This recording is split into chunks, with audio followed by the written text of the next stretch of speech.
Brain rot, why your focus is dying and how to reclaim it.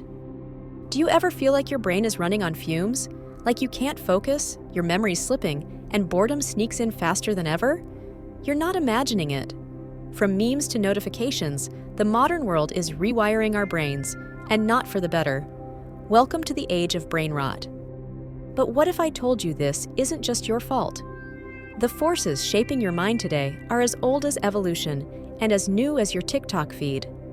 Stick with me as we uncover the surprising science of why our brains feel broken, and most importantly, how we can fix them.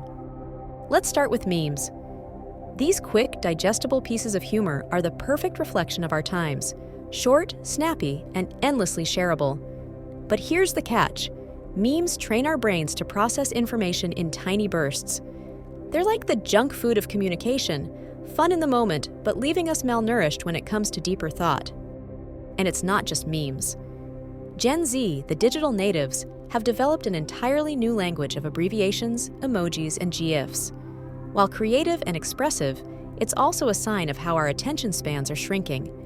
Studies show that the average person's ability to focus on a single task has dropped to just 8 seconds, shorter than a goldfish. Behind this lies our brain's reward system, dopamine. Dopamine is what makes us feel good after achieving something, like hunting for food back in our ancestral days. But in today's world, dopamine is everywhere. A like on Instagram, a ding from a notification, the next episode autoplaying on Netflix. These tiny hits of dopamine keep us hooked, always chasing the next high. But here's the dark side. The more we chase, the less satisfying each hit becomes. It's why scrolling social media often leaves us feeling empty instead of fulfilled. And this constant dopamine loop rewires our brains, making it harder to sit with anything that requires effort, like reading, problem solving, or even having meaningful conversations. But why is this happening? It's not just a side effect of technology, it's by design. Welcome to the attention economy. Here's how it works. Your attention is one of the most valuable commodities in the digital age. Platforms like Instagram, TikTok, and YouTube make billions by keeping your eyes glued to the screen. The longer you stay, the more ads they can show. But this comes at a cost. Your focus and creativity are being traded for profits. And over time, this erodes your ability to think deeply, solve problems, and even experience joy without constant stimulation. Let's dig into the science. Your brain is a masterpiece of adaptability, thanks to something called neuroplasticity. This means it rewires itself based on what you do repeatedly. Spend hours scrolling memes? Your brain gets better at shallow thinking. Struggle to read long texts? That's because your brain now craves quick hits of information. The more we train our brains for instant gratification, the harder it becomes to focus, remember, or create. This isn't just a personal problem, it's a societal one. Shorter attention spans and rising anxiety are already impacting our economies and cultures.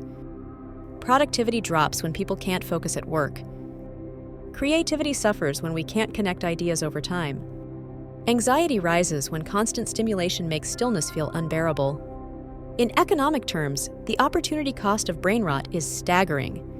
Imagine the innovations, art, and ideas we're losing because our minds are stuck chasing dopamine hits instead of creating something meaningful. You don't need to quit the internet overnight. Start by setting a timer. Focus on a single task for 5 minutes, then gradually increase it. Think of it as lifting weights for your attention span. Treat your digital diet like your food diet. Consume content that nourishes your mind, long-form articles, documentaries, or even just sitting with your thoughts. Spend time in nature. It's been proven to lower stress, restore focus, and even boost creativity. Block out time for uninterrupted focus. Turn off notifications, put your phone away, and immerse yourself in one task. Imagine if kids were taught not just to read and write, but also how to protect their focus. Schools could teach mindfulness, time management, and the science of attention, tools that would benefit them for life. Your focus and memory are the foundation of your creativity and humanity. Without them, we risk becoming passive consumers in a world designed to distract us. But with small, intentional steps, you can reclaim your brain. So the next time you feel the pull of endless scrolling, ask yourself, is this making my brain better or worse? Protecting your attention isn't just about productivity, it's about living a fuller, richer life. And that's something worth fighting for. If this resonated with you, take the first step. Log off for 10 minutes and let your mind breathe. And before you go, subscribe to The Social Lens for more stories about the systems shaping our minds, lives, and society.